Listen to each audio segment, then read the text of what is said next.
Hello, hello, and welcome back to Retrieving Sanity with your podcast host, Keegan. And today we have a very special guest, and his name is Willie, and he is a descendant from Holocaust survivors, and he's now an author of a book called Out from the Shadows. Did I get that right? You did get it right. Way to go. Sweet. So how are you doing today, Willie? I'm doing well. All things considered, I'm here. All things considered, huh? I'm sorry to hear that some things aren't going the best, the way that they could be going, but what is it that your book is actually about, real quick? Well, and there's a whole backstory to that book too. It's the book I never wanted to write. That's good. Yeah, I've been an author for, I've been writing books for the last 10 years, around there, maybe more. 12 years. And, so I have a number of fiction books out, and they're not novels. And it was, I guess, at the start of the pandemic, those darn pandemic projects. So my wife tried to convince me that I should do a book about my family story. Interesting. I thought, no. My parents were Holocaust survivors, of course, as you mentioned, and I'm going, I don't know if I want to do this. And I said, I really don't know anything. Because my parents, like many Holocaust survivors, did not really talk about their experience, especially my dad. Yeah. And for two reasons. One is they kind of want to spare their kids hearing these horrible things. And though they do slip out from time to time. And the other reason is they don't want to, they're suffering from trauma, and they rather kind of like leave it buried. And so for sure. I remember, I guess, when I first started this, I wrote a blog post with everything I know about my parents' background. It was 1,800 words. That was it. Wow, that's short. So my wife kind of pushed me, and then I thought about it and tried to think of reasons why I should do it. If I didn't know the stories, then like nobody in the family knows. And I thought, why their story is they're just two of, I don't know, 1 million people survived, whatever, but their story is still important. And important to the family. So I thought I would start working on it. And also it was time there was a rising anti-Semitism, even before October 7th. And I thought maybe it was just the right thing to do. So I kind of just went at it. Okay. And so that's the backstory, right? Yeah. Well, to the book. What the book is about. Yeah, the backstory to the book. But what is the book about? What is the book about? So the book basically, I did incredible amount of research because I didn't know a lot. And like I went to archives and databases, and I looked up all kinds. I read books, very like from historians and articles, and I started gathering information. And so when I sat down to write, it's kind of into a few pieces. One is the history of my family, both my mother's family and my father's family. My father was from Poland. My mother was from Romania. Okay. And then it was their experience during the war. And then they came at some point after the war, not until 1953, they came to Canada. And and I was born in 1953. Congratulations. Thank you so much. It was better that I was born than not. And so it's about my childhood growing up. Okay. And then and then the end of the book is a lot about intergenerational trauma, which I didn't really know I had until I actually started writing the book. Interesting. How did you figure out that you had intergenerational trauma? Was it interviewing people? Was it sitting there reading anything and then you just go, hey, that's me? No. What happened was I approached this like all my other books. That was absolutely just dumb. And what I discovered what happened is it was like writing it was transformational. It really, Interesting. really, really was. And I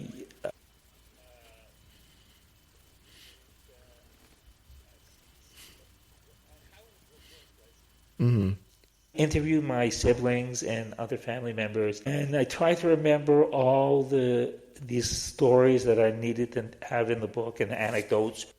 And as these memories returned, all this trauma that I had locked up inside of me just got released. Ooh. And at some point, I literally fell apart. Oh, man. I am so sorry to hear that. It was bad news. Yeah. And so I realized, wow, one day I met with a therapist and she says, why are you here? And I'm going, I think I have intergenerational trauma. How did she handle hearing that, intergenerational trauma? A lot of people don't even know what that is. Well, this therapist actually sort of, it's one of her areas of specialty. I had looked her up, so Okay. so she does understand intergenerational trauma, and not necessarily not from Holocaust survivors. I think I was the first one that she actually ever worked with, but Okay. she had the experience and with trauma itself. So, and I've been working with her ever since. Oh. So I'm actually much better now. Probably several years ago, I would not have been able to do this interview. I would have just fallen apart. Oh, man. Well, you look and sound amazing, so the work that you're doing with her is really working. It really made a difference. It was not easy. No. And I quit probably about 3 times because I accused her of making me worse, and quickly came back because that's kind of part of the process. And I guess you probably have listeners who nodding their heads as I speak. That as you're talking about all this stuff, more stuff comes out. And you get worse and worse, and then eventually kind of start to crawl back out of that hole. And that's kind of where I was. So what I learned was and the book pretty much lays out kind of like how all that trauma manifested itself. I did an incredible job for decades bearing it. I literally built a brick wall around me. Some of the traits that I had was I didn't trust people. I didn't have very few people allowed to get close to me. When people read that memoir, they were shocked because there's so much in there they did not know about me, even friends I've known for years, decades. And so I was very distrustful of people. I had issues with attachment and abandonment. And a lot of that sort of manifests itself from my childhood, which you're probably going to say, what was your childhood like?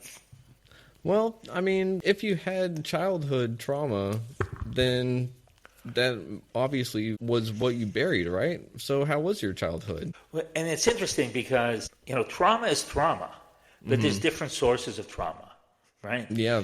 Right? You could be a victim of sexual violence or other forms of violence. In my case, it was, certain aspects of my childhood, but as well, I inherited stuff that was not due to my childhood, which I can sort of get into a little bit. Yeah. My childhood, my parents were, they came to this country with nothing. They came to Canada with absolutely nothing, and they just started a new life, and they worked real hard like every other immigrant, but they're also very traumatized. And so their focus was on the basic necessities: housing, clothing, food, emotional support. No. I was, no one to help me with homework, no one to help me with problems at school or with other people. No one take me to sports or anything like that. You grew up very quickly. Yeah. And so you have this sort of feeling of alienation alone. Your parents are very loving, But I sometimes refer to it as they were, how do I say it? They were sort of clueless and useless. And not to say, to me, be mean to them, but No, they just no, no. weren't able to provide the kind of support. You grow up very quickly, and you're kind of, in a very young age, in a survival mode. Yeah. Yeah, And that's kind of how I grew up. And there were a lot of, I would call, I guess, a lot of social skills and just everyday kind of things that you needed to know, life skills. I had to learn them on my own. Yeah, that's rough. So That's it really was, rough. it was not a happy household. I'm sorry to hear that. And so that was kind of like, that was kind of where I came from. But as I got older, I kind of like just shut it all down and kind of sort of went on with life and functioned very well, actually. I shouldn't say relatively well. I functioned very well until I didn't. Yeah, that is kind of how it usually goes for some people, right? They operate well with the traumas because they buried it, and then something usually comes along and breaks the camel's back, so to say. So what kind of tipped the iceberg for you on that? Was it anything in particular? Was it a certain instance, or was it something that just culminated over a period of time over a certain subject? Well, it's interesting you asked that because, when people ask me that question, I just said it was just like as I remembered more and more. But that's not entirely true. As I think about it, there was a moment that has just killed me, and I still carry that around. And what that was is my father lost his family in the war. He was married and had 2 kids, and they were murdered. But he only told us, the weird thing was, he said that he was married and had 1 daughter. And my mother even, they didn't meet until after the war. My mother, was her understanding as well. So I was really confused because he used to say, my daughter, she was 4 years old when she died. So I was trying to figure out, when did she die, and when was she born, and when did she die? And I had all kinds of records, and nothing was making sense. And so I reached out and contacted a Polish archive where he was born. Okay. And I asked for marriage registration information so I'd know when he was married, because I had no clue, and when his daughter was born. And I came back with the marriage registration, and there's birth registrations for 2 daughters. Oh, wow. And that was the moment where I fell apart. Really? And then suddenly I realized that all his grief that he carried around in his life was passed on to me. He was really heavy. And not only that, he used to say she was 4 years old when she was killed. And he was referring to the older daughter. As it turns out, they were 11 months and 27 months. I actually found out when they were murdered. Wow. He did not. He probably didn't even know. Yeah. But I found it all out, and wow, that's really. I still get triggered all the time on that one, and it's been difficult. Yeah, I can imagine that's really difficult. And there were other things, but that was the big one. Yeah, that's really rough. Yeah, and I think as it seems, I took it harder than anyone else in the family. They were just kind of shocked, and I was just... And I guess it was partly because I had been spending months and months doing all this research, and this was not something I expected. Yeah, and do you feel like there was a sense of betrayal there, or mistrust? No. No. No, It it was a train My father was so traumatized that he buried the memory of his younger daughter. Yeah. So you actually picked up a trait for burying trauma. You didn't necessarily just learn to do it. It was passed on to you unknowingly. Yeah. And Obviously. genetically even. Yeah. Yeah. And so, Sorry?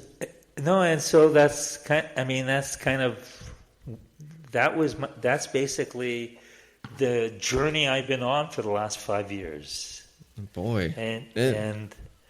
And so what impact it had on me, I as I said, it was transformational. I decided I stopped writing fiction books, and I've sort of dedicated my life to community of descendants of survivors. And the reason I did that was I realized, I never spoke to anybody about my experiences. I didn't do it as a kid. I avoided the topic, even as an adult. And then I realized, so is everyone else. Yeah. And so everyone like me is walking around like on eggshells, afraid to even talk about their experiences and just keeping it all bottled up. Yeah. So I decided to write another book. Ah. And it will be called, because I'm only partway through the writing, it will be called The Hidden Victims. Ooh. Because they're all traumatized as well. It's all been passed down and what we call intergenerational trauma. Yeah. And that's crazy to think that intergenerational trauma is being passed down like that unknowingly. And that ripple effect is huge because you had how many siblings? 2? So that right there can culminate in who knows how many more branches from your family tree, And as I was doing the research, I interviewed 98 people, both children and grandchildren of Holocaust survivors. I thought when I was doing my memoir, I thought I read somewhere that with each generation, it kind of gets less pronounced or profound. That's not what I found. Really? I found in many cases the grandchildren were worse than their parents. They had more trauma than their parents. And that's interesting, and it kind of makes sense because trauma is more like a sticky ball or a snowball. And so if it goes downhill, it's just going to get more and more. So it takes active work to actually get rid of the trauma and either stop it. That's exactly what I found. That I realized is that their parents didn't deal with their trauma and passed it on. But what's interesting is the third generation understands it much better and are much more open and vocal and are taking steps to make sure that it stops with them. Ooh. And doesn't get passed on to their children. Oh, man. Becoming cycle breakers for the better. So, and that's part of the purpose that I'm writing the book, is to get people, especially the second generation, to open up and talk more. And I'm hoping the book will be a catalyst to do that. And also to help families understand you have to break that, it's not a cycle, but that whole flow down from one generation to the other, because it is possible to do. Yeah. And it's not easy work, and you should know about it because you're essentially breaking the cycle yourself, doing all the work that you're doing. And not only that, but you're pushing positive work back out into the world. So, I mean, in a sense, this work is a therapy for you, isn't it? Kind of, sort of? It's like a mission now, and it's a purpose. I provide some of these people. I provide a lot of support for. I'm now out talking about the trauma and speaking to people like you, but also in front of live groups as well, and talking about anti-Semitism, because you can't talk about inherited trauma without talking about where the trauma came from. Yeah, exactly. And because, like you mentioned earlier, there's different forms of trauma, and just because it happened to, say, anyone or any certain group of people doesn't mean it can't happen again, right? Right. And, and And what I realized as well, especially when I interview all these people, that many of them had different sources of trauma. Mm-hmm. Some of them were abused. And what I realized is you can't separate what traits came from which kind of trauma. It's just layered on top of each other. And so the more trauma you're exposed to, the worse you are. The other thing I realized as I was speaking to people is that who are the worst? People like me who had two parents who are Holocaust survivors as opposed to only one, which tends to suggest, A, you're getting a double dose. It's like a vaccine. You're getting a double dose. Uh-huh. But also there's not the parent who can sort of moderate the impact of your childhood. So, if one parent isn't a great, doesn't have the best parenting skills, then, the other one kind of picks up the slack. Yeah, pick up the slack. And that doesn't happen necessarily in a two Holocaust survivor household. Yeah. And like you said earlier, it's not because they can't necessarily. It's more or less inexperienced and unknowledgeable. And that can be a big deal.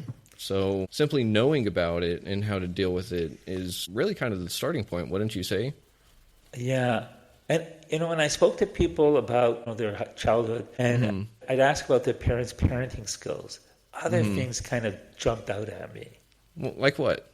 So not like people who survived the Holocaust, they either were able to get out of Europe and right before it was too late, and or they went into hiding.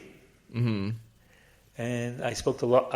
I did not realize how many people actually, their parents actually, how many Holocaust survivors actually were in hiding, and many of them were children, or the teenagers would go into the woods and join sort of partisans, and sort of and become almost like guerrillas, guerrilla fighters. Yeah. And so they all had different kinds of experience, and so a lot of the people who were hidden were children. They were hidden in religious orders or sometimes just with, Gentile people. Farms, all kinds of stuff.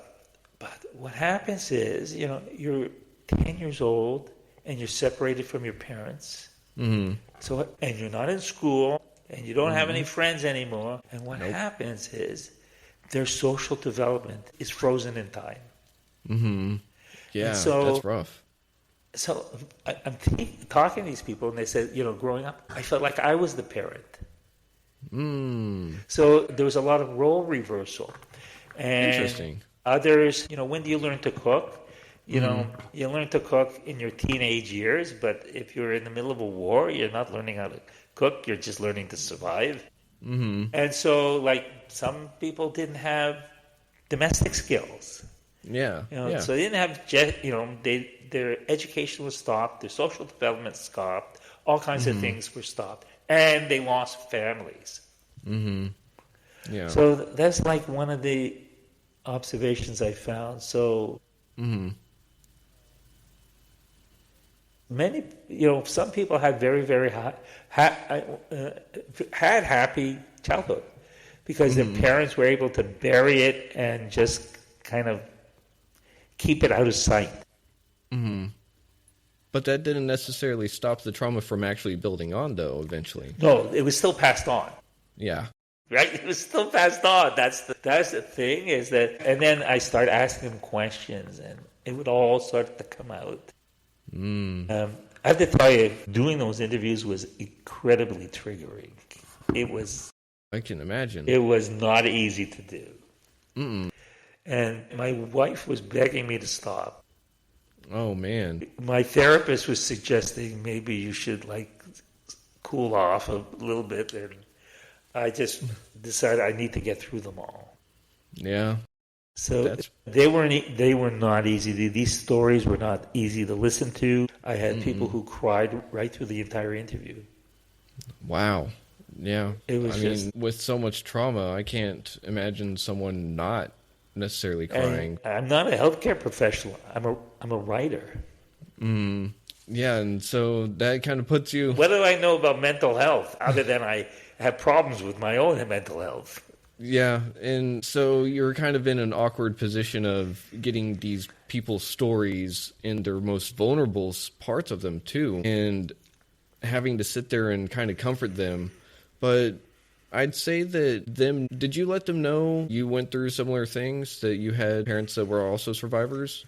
That's right. So I had this standard thing that, I'm a child of Holocaust survivors. I wrote this memoir, and now I'm following it up with this book about intergenerational trauma, blah, blah, blah. And I would thank them for trusting me to tell their story. And they would say, well, you're one of us. Why wouldn't I? And so there was That's awesome. A lot of people, to be honest, kind of reached and they sort of connected with me. Yeah. I'm friends with some of these people now, in fact, but it was an extremely difficult process I would not want to do again.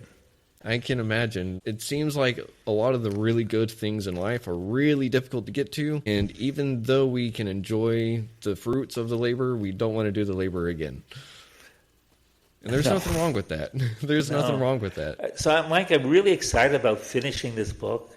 There are a lot of people waiting to read it. So, in the meantime, I'm working away, but my memoir has done very, very well because people sort of picked up. There's a lot of stuff in there about trauma as well, and so there are people who. I think there are people who kind of fall into several groups. People who know me going, "Oh, I didn't know you had all these issues." Mm-hmm. Right? There are people who basically did not know me, and they would kind of identify with my story because they've had their own experiences. Yeah. And then there were people who, most of them were not Jewish, who read the stories in there and were in shock. Absolute shock. I had no... They basically, the book is, I should know how to describe it, but the book is, I tell the story, in the first part of the book, I tell the story of the Holocaust. Okay. And not a lot of detail, but enough detail. I did a lot of research, especially the regions where my parents came from. And then I placed my family in the story. And so you learn about the Holocaust and how it impacted on my family as you're reading the book. And it's actually a very compelling read. That's a very interesting take on that, because a lot of the time it's just firsthand accounts, but you're actually taking the historical accounts and mixing it with what account you have from your family. Right. And so the whole story of the Holocaust ends up being sort of, this is the way the book is very well constructed in this way. So the whole story of the Holocaust feeds into my childhood, because all those things that happened directly impacted on myself and my siblings. Yeah. And that's where people going, aha, wow, I didn't realize that. Yeah. And so the other I guess I should mention is, okay, there were a lot of things I didn't like about my father. He was a difficult, complex man, and it sort of comes out in the book. I remember one person who left a review said, the author's father sounds like a horrible person. Well, he wasn't a horrible person. He was a damaged person. Ooh, yeah. But he frustrated me to no end. And now, after I wrote the book, I see my parents, and they were embarrassing too, because they were immigrants, and they weren't just ordinary groups; they were damaged immigrants on top of it. And now I look back and I see them in an entirely different light. That they were heroic. That they were able to push aside horrible events that they experienced and go on to live semi-normal lives and raise a family. And that, considering, is heroic. And My only regret is never telling them that.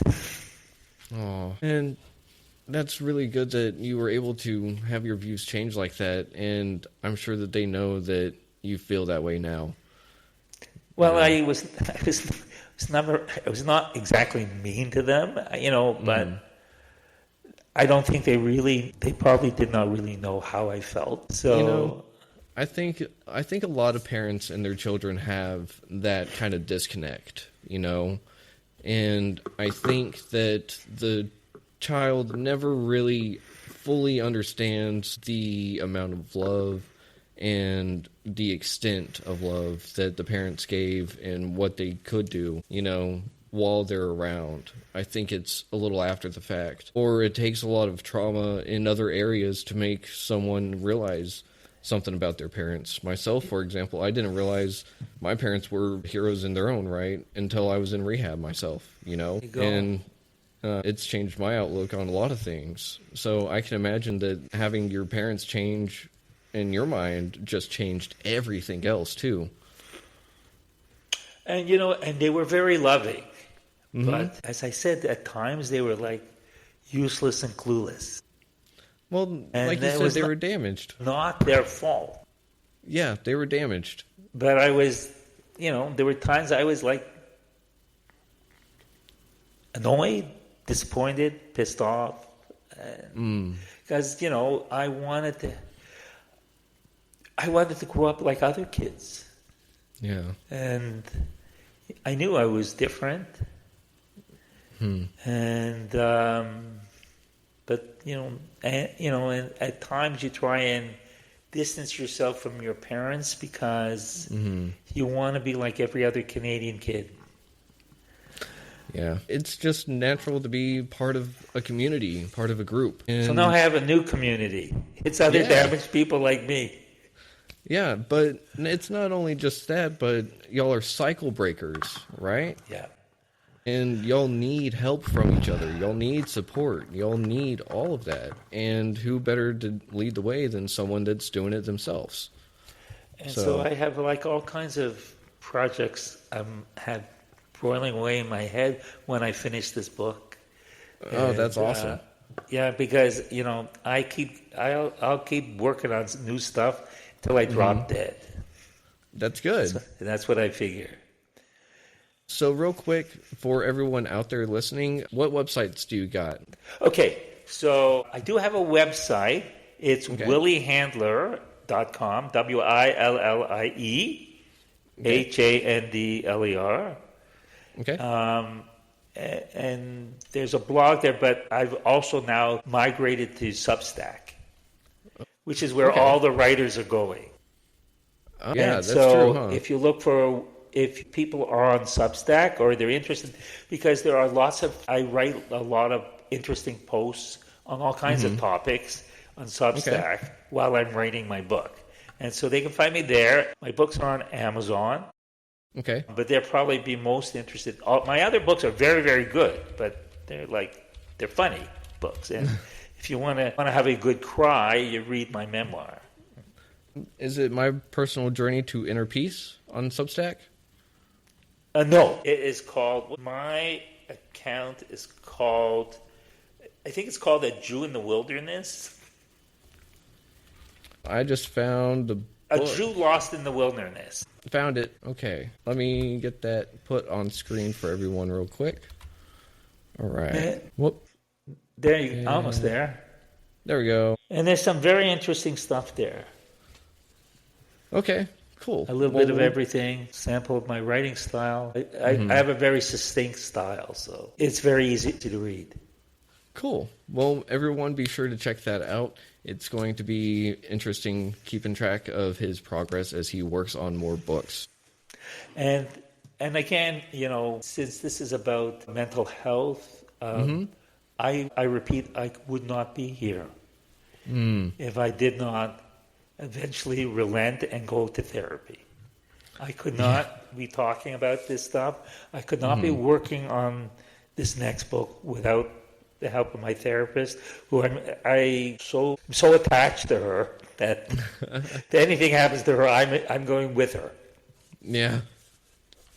I think I know how that goes. I have a Right. good relationship with my therapist as well. And I know I along the way I've met a lot of people who've had not very good therapists, and or their therapist just didn't help them. And I think I've been incredibly fortunate because this is my first therapist. Wow. Yeah, That's awesome. that in itself is incredible. Yeah, most Because people of the go through stories like I 2 or hear, 3. people are hopping around until they finally find the right one. And I just, by chance, found the right one right off the bat. That's really Though I cool. did quit 3 times. Yeah, because you felt like you were getting worse. I was mad at her. Yeah, and I mean that. And being the real professional that she was just, and like there was a couple times where I was yelling at her, and she just sat there and she just took it. And then the next session I would apologize, and she says, "No, it's okay. You don't have to apologize." I said, "No, I do have to apologize." I think that happens to a therapist more often than not. Oh yes, I realize that. But I told her, that's not who I am, and so we have actually a very, very good relationship. I'm so pleased I found this. So I think for people who are struggling with finding the right therapist, keep looking. They're out there.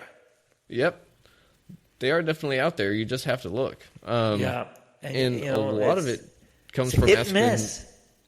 Because It's about I asking the could right recommend my person to you, and she might not help you because Nope. it's all about it's about whether or not you connect or not. Yeah, it really is. And about that, figuring out if you're going to connect or not is about asking the right questions, right? Yeah. So you can't just do a Google search necessarily and be like, all right, I found spot number 3 and I'm going to call them and they're going to be my therapist for the rest of my life. Nope, you got to interview them while you're there.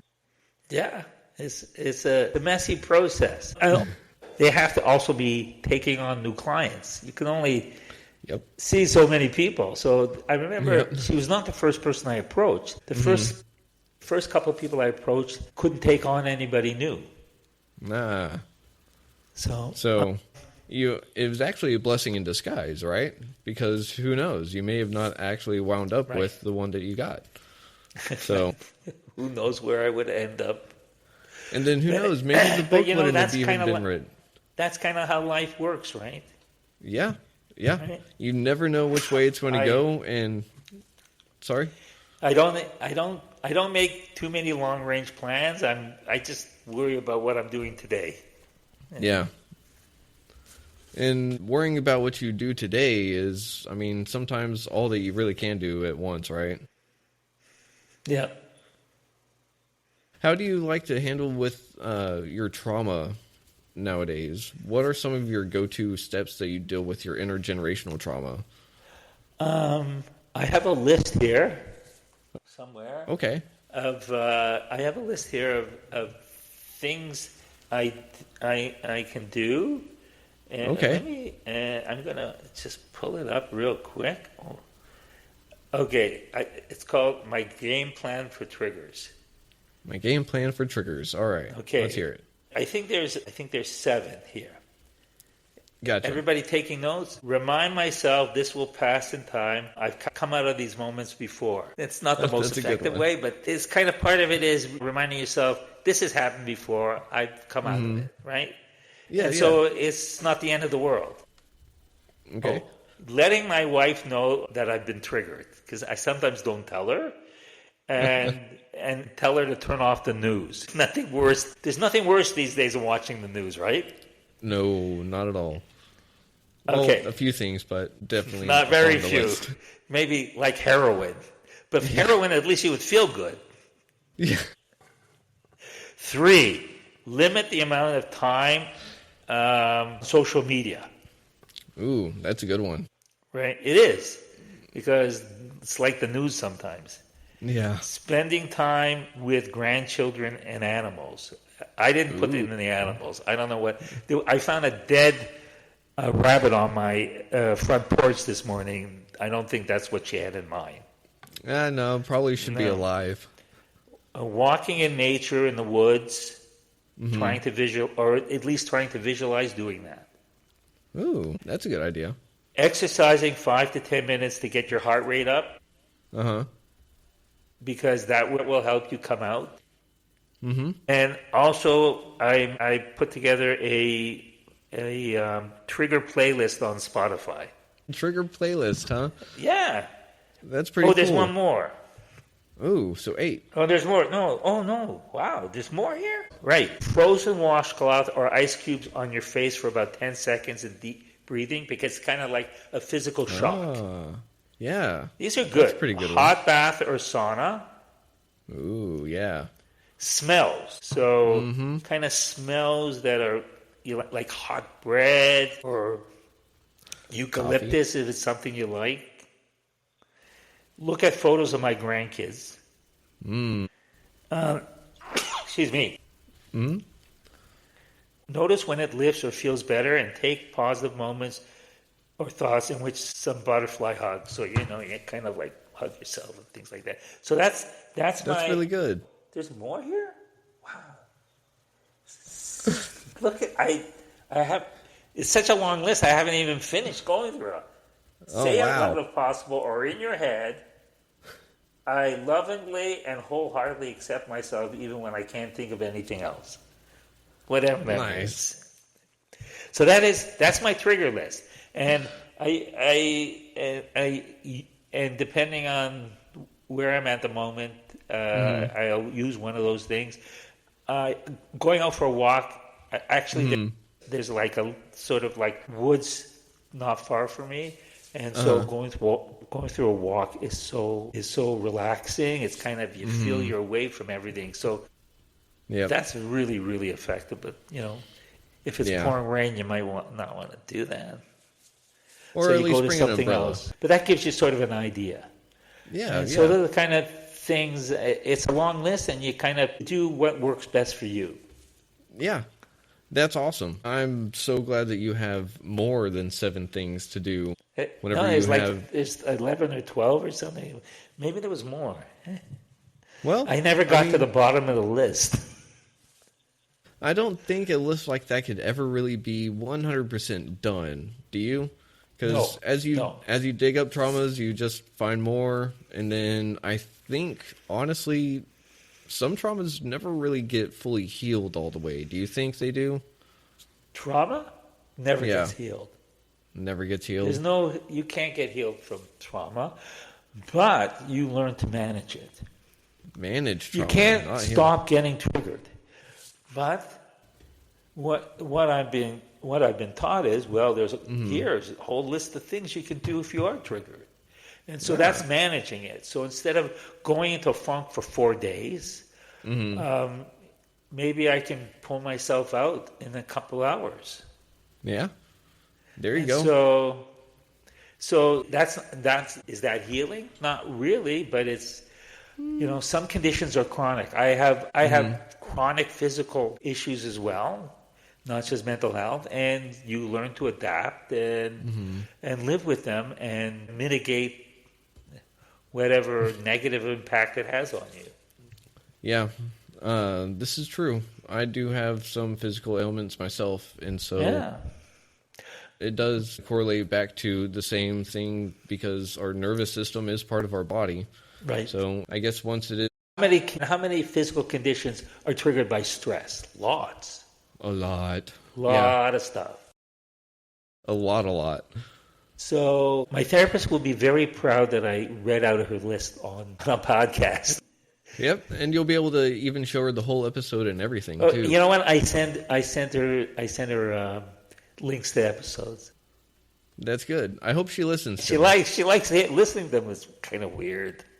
Well, I don't know if it's necessarily weird because you're diving into deeper stuff with her than you are with us. But I mean, it would be kind of a different persona of yours that is being exposed. Oh, she's seen every side of me. Well, there you go. She's seen every side. Weirder. It can't be that much weirder. You'll get used to it. Have you gotten used to the sound of your own voice yet? Oh yeah. I've done a whole bunch of podcasts. It's just to get my story out and And also, you never know who you're helping. No, you don't. You know, I was on one podcast. I haven't been on 100, I think, like that, but I was on one podcast, and the host passed on an email that he received from somebody who listened to it, who said it was life-changing for him. Oh, wow. And I feel great about that. That's awesome. It is awesome. And I'm thinking, well, then and they're worth doing. Oh, yeah. If you can touch people like that and make a difference in their lives. And that's part of what this next book that I'm writing about, that's why I'm writing it, to make a difference. To make a difference. Somebody I interviewed sent me this mug. Can you see what it says? Difference maker. Yeah. That's awesome. Which I thought was very, very sweet. Awesome that you're making impacts in people's lives, and you don't even know that you're necessarily doing it either. You are actively going out there and publishing things to make people's lives better, but that's kind of the thing, is that you're not going out there for the expectation of fan mail necessarily, right? No.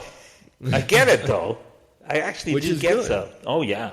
People reach out to me all the time.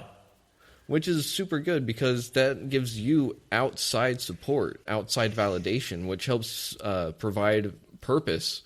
I had 2 whole sessions of therapy on this, because it used to make me very uncomfortable. Mm-hmm. And I eventually sort of talked my way through it all, but I felt very uncomfortable getting praise. And it's kind of part of my trauma. Yep. And I kind of eventually worked through it, and so now I'm fine with it. Do I need it? Do I need the validation? No, I've never have. So that's kind of the way I am. I decide what I'm doing is right, and I just do it. Mm-hmm. That's awesome. That's a really good way to live life, so long as you're not hurting anyone in the process, right? Well, yeah, if I get negative feedback, then, hey, I'm the first one that if I've done something wrong, I will fix it. There you go. So, and that is accountability, and accountability means a lot. It does. It really does. So with that being said, we are nearing the end of this episode, but we can hopefully look to see you in the future, correct? Right. Yeah. Yeah, no. I think if down the road, when the next book is out, you're interested in talking about that in more detail. We spoke, we spoke a little bit about it. I'd be happy to return. Yeah, I'd love to have you on. I'd love to catch up with you and see what all little bits of information you've picked up along the way, and what other experiences you may have had, and other triggers. There's this whole thing on siblings that.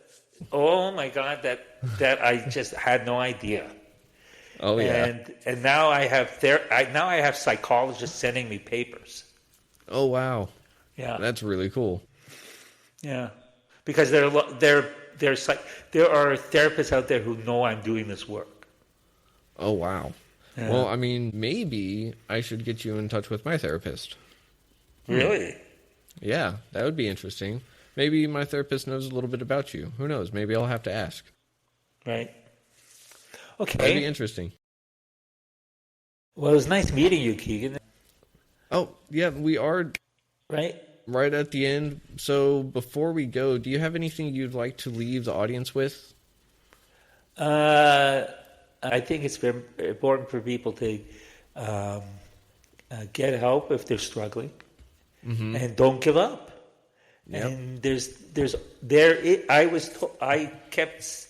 I remember having this conversation over and over again that I'm never going to get better. And I kept being told by all kinds of people, there's light at the end of the tunnel. And it's true. Yeah. So keep it up. And I may as well one more time plug my book, which is... Okay. Because it's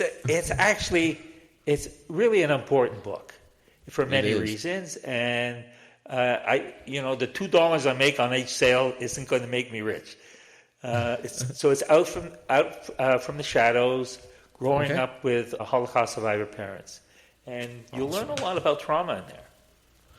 Sweet. Well, everyone, be sure to check that out, and you can Google that, but you can also find links to that book on retrievingsanity.com once his guest profile is up, and you can also find that link in the episode description on YouTube and Spotify. And, hey, I got one question for you, though.